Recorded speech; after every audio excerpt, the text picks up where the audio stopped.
കാസർഗോഡ് പാണത്തൂരിൽ 4 വയസ്സുകാരിയെ വീട്ടുമുറ്റത്ത് കളിച്ചുകൊണ്ടിരിക്കെ കാണാതായിട്ട് ഇന്നേക്ക് 7 ദിവസം.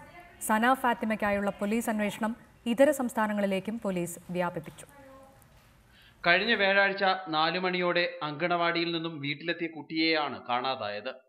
വെള്ളക്കെട്ടിൽ കുട്ടി വീണെന്ന സംശയത്തിന്റെ അടിസ്ഥാനത്തിൽ ഓടയിലും പരിസരത്തെ പുഴയിലും പോലീസും ഫയർഫോഴ്സും നാട്ടുകാരും ചേർന്ന് തിരച്ചിൽ നടത്തി.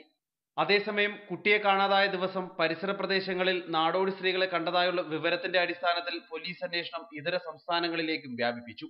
കേരളത്തിലും അയൽ സംസ്ഥാനങ്ങളായ കർണാടകയിലും തമിഴ്നാട്ടിലെയും എല്ലാ പോലീസ് സ്റ്റേഷനുകളിലേക്കും കുട്ടിയുടെ ഫോട്ടോ ഉൾപ്പെടെയുള്ള വിവരങ്ങൾ കാസർഗോഡ് പോലീസ് കൈമാറിക്കഴിഞ്ഞു. പ്രദേശത്തെ നാടോടി സ്ത്രീകളെ ചോദ്യം ചെയ്തതായി ജില്ലാ പോലീസ് മേധാവി അറിയിച്ചു. സംശയം ഉള്ള എല്ലാ സെക്ഷനുകളും ഞങ്ങൾ ചെക്ക് ചെയ്തു. ഇതുവരെയായിട്ട് നമുക്ക് ഒരു പ്രത്യേകിച്ച് നമുക്ക് സംശയിക്കത്തക്ക രീതിയിൽ ഒന്നും തന്നെ നമുക്ക് കിട്ടിയിട്ടില്ല ഇതുവരെ. ഞങ്ങൾ റെക്കോർഡ് ചെയ്ത ചിത്രങ്ങൾ ഒന്നുകൂടെ ഒന്ന് ഞങ്ങൾ നോക്കിയിട്ട് എന്തെങ്കിലും ഇത് ആവശ്യമുണ്ടെങ്കിൽ ഞങ്ങൾ അത് തീർച്ചയായിട്ടും തിരിച്ചു വരും. അല്ലെങ്കിൽ നമ്മുടെ നാട്ടുകാർക്ക് എന്തെങ്കിലും ആവശ്യമുണ്ടെങ്കിൽ തീർച്ചയായിട്ടും ഞങ്ങൾ പിന്നെയും വന്ന് ഏതെങ്കിലും ഒരു സെക്ഷൻ അവർക്ക് സംശയം ഉണ്ടോയെന്ന് തോന്നുകയാണെങ്കിൽ നമുക്കത് തീർച്ചയായിട്ടും നമുക്കത് ചെയ്യാവുന്നതാണ്.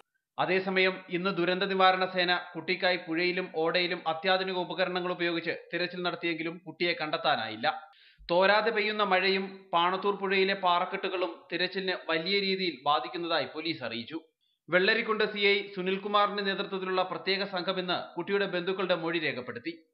ഒരു നാട് മുഴുവൻ പ്രാർത്ഥനയിലാണ് 4 വയസ്സുകാരി സന ഫാത്തിമയ്ക്ക് വേണ്ടി.